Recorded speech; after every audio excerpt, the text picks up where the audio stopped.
Баршаңызға қайырлы күн достар, сіздермен бірге мен Жайна. Бүгін сіздерге пеште пісіруді қажет етпейтін, табада дайындалатын өте оңай торттың рецептісімен бөліскім келеді. Дәмі молочная девочка тортына ұқсайды. Менімен бірге болыңыздар.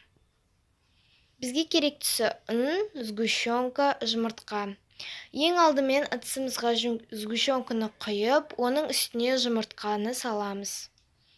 Мен барлық ингредиенттердің құрамдарын описанияға қалдырамын. Енді осы жұмыртқалы массамызды венчикпен жақсылап араластыратын боламыз. Илектегі ұнымызға қопсытқышты қосып, илектің ішінде қасықпен араластырамыз. Мен ұнға қопсытқышты алдын ала салып қойдым. Сонан соң ұнымызды осы біздің жұмыртқалы массамызға аз-аздан салып отырып, венчикпен жақсылап қамырымызды араластырамыз.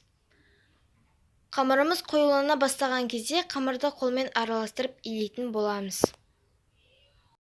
450 грамм ұннан артық ұн салмауға тырысыңыздар. Бірақ енді қатты жабысып жатса, қамырларыңызды онда салуға болады, бірақ кішкене. Міне осындай жұмсақ қамыр пайда болды.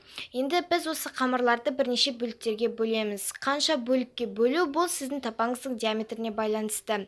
Менде табанның диаметрі 26 см. Сол себепті мен 4-5 бөлікке бөліп алдым. Мен орташа көлемін торт жасаймын. Қамырымызды үстелдің үстіне оқтаумен жаямыз. Астына міндетті жабысып қалмау үшін ұн себіңіздер. Қатты жұқа қылмаңыздар, шамамен 3-4 мм болу керек. Сонан соң бізге керек диаметрді жаңағы табанның қақпағымен немесе кәдімгі тәрелкемен ойып алсаңыздар болады. Ең бастысы қамырларыңыз өте жұмсақ қылмаңыздар, себебі ол жыртылып кетуі мүмкін. Егер жыртылып кетіп жатырса, қамырларыңыз онда ұн қосу керек деген сөз. Міне енді қождарымызды табаға апарып пісіреміз. Табаны қыздырамыз. Мен табаға ешқандай да май жақпаймын. Осы құрғап тұрған табаға пісіремін. Табаның астындағы от орташа болып жағылуы керек. Сонан соң міндетті түрде қақпағын жауып, қождарымызды пісіреміз. Біздің қождарымыз өте тез піседі, 2 минутта. Мен 4 бөлікке қамырды кестім, және де қалған қамырларды біріктіріп 5-ші қож жасадым.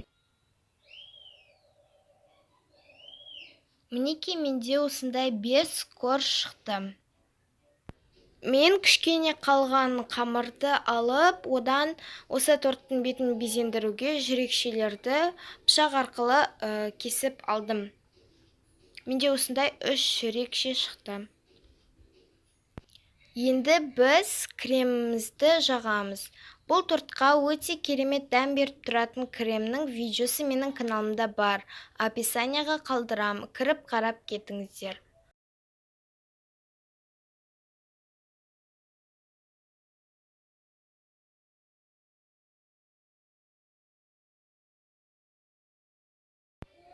Торттың бетіне кремді жағып болғаннан кейін, осылай торттың бетін түзулейтін боламыз. Тортты әсемдеу сіздің фантазияларыңызға байланысты. Мен осылай торттың бетіне какао сеуіп, какаоның үстіне шие қоямын.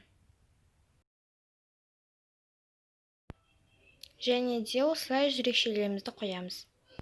Мінекей біздің тортымыз дайын болды. Енді қазір дәмін көреміз.